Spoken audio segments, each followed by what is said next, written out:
Selamat siang, salam sejahtera untuk kita semua. Saya Manuel Tama dengan NIM 12.391. Di sini saya akan menjelaskan tugas minggu ketiga dari mata kuliah DAA. Ini ada 6 soal. Soal pertama ini sigma I sama dengan 3 sampai N plus 3 dengan rumus 4.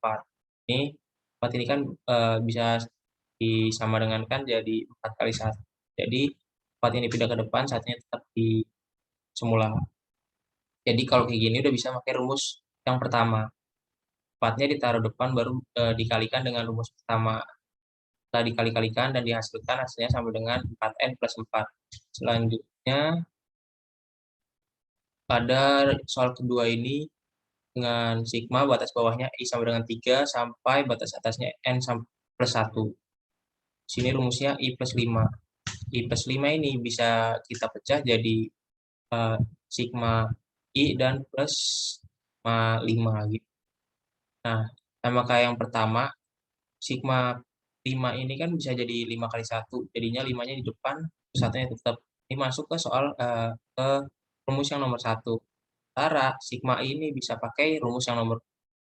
Jadi setelah dimasukkan rumus nomor 2 dan 5 dikali sigma rumus nomor 1, hasilnya setelah dijumlahkan semuanya, hasil paling akhirnya itu N kuadrat ditambah 10N dikurang 14 per.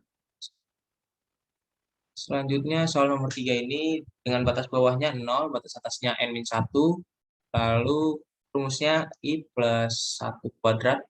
Di sini I plus 1 kuadratnya dihasilkan dulu, jadi I kuadrat ditambah 2I plus 1. Karena di sini pertambahan bisa dipecah menjadi 3 sigma.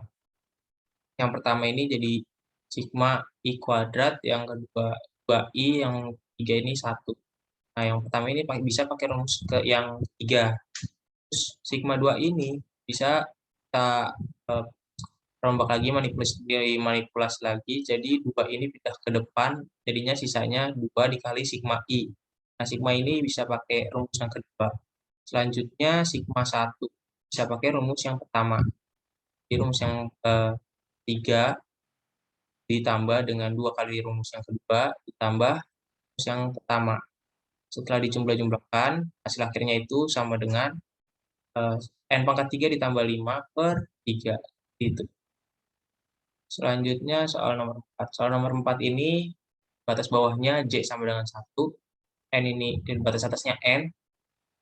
Terus rumusnya 2 kali J dikali 2 pangkat J plus 1.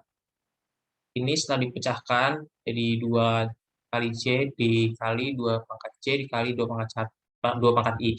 Yang nantinya setelah dimanipulasi menghasilkan 4 kali J dikali 2 pangkat J. Setelah itu 4 ini dipindahkan ke depan, menghasilkan sigma J 2 pangkat J. Ini bisa menggunakan rumus nomor 6. Jadi hasilnya nanti 4 dikalikan rumus nomor 6. Yang mana hasilnya itu jadi 2 pangkat N plus 3 N min 2 pangkat N plus 3 ditambah 8. Selanjutnya soal nomor 5. Soal nomor 5 ini dia ada 2 sigma yang punya batas bawah I sama dengan 1 dan batas bawah J sama dengan 1. Atasnya sama-sama M. C ini I tambah J. Nah, selanjutnya dipecah jadi 2 ini, 2 sigma gini, yang mana saya tetap I plus J gitu. Nah, setelah dipecah-pecah dan dimanipulasi, hasilnya ini menjadi sigma I dan ditambah sigma J dikali sigma I ditambah sigma J. Nah, ini kan bisa pakai rumus yang kedua semua sih sebenarnya. Jadi, rumus yang kedua, pecahannya jadinya rumus kedua ditambah rumus kedua dikali rumus kedua ditambah rumus kedua. Jadi, bisa dibilang 2 kali rumus kedua pangkat 2. Hasil akhirnya jadinya sini ini seharusnya salah, harusnya N ini. N pangkat 4 ditambah N pangkat 3 ditambah N pangkat. Selanjutnya nomor 6. Ini ada sama kayak tadi 2 sigma dengan batas bawahnya itu J sama dengan 1, I sama dengan 1.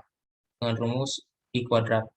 Di sini kita bisa jadi 2 sigma kuadrat dan I kuadrat juga rumusnya dengan batas bawah C dan I. Setelah itu ini bisa pakai rumus yang ketiga karena dia I pangkat 2.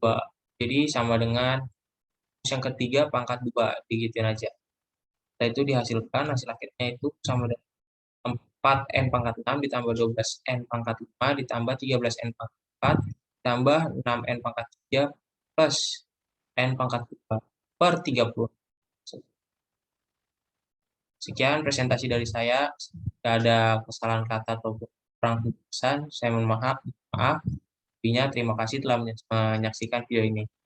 Sampai jumpa.